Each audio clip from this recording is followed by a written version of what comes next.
Hi there, my name is Dave Blake from EasyGates Direct, and today I'll be showing you a quick guide on how to program your remote control, your LiftMaster remote control, into the CB324 control panel.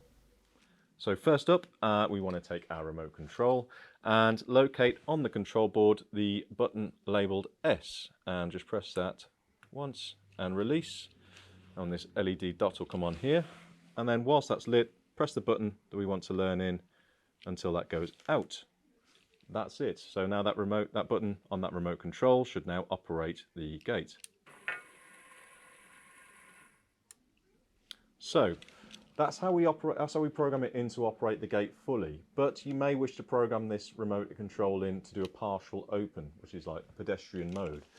To do that, what you need to do is locate the S button again, but also press it at the same time the plus button, which is 2 buttons down. So if I press these 2 down simultaneously until the LED comes on flashing, and then choose a different channel on the remote control you want to pair in, and press and hold that down again until the LED goes off.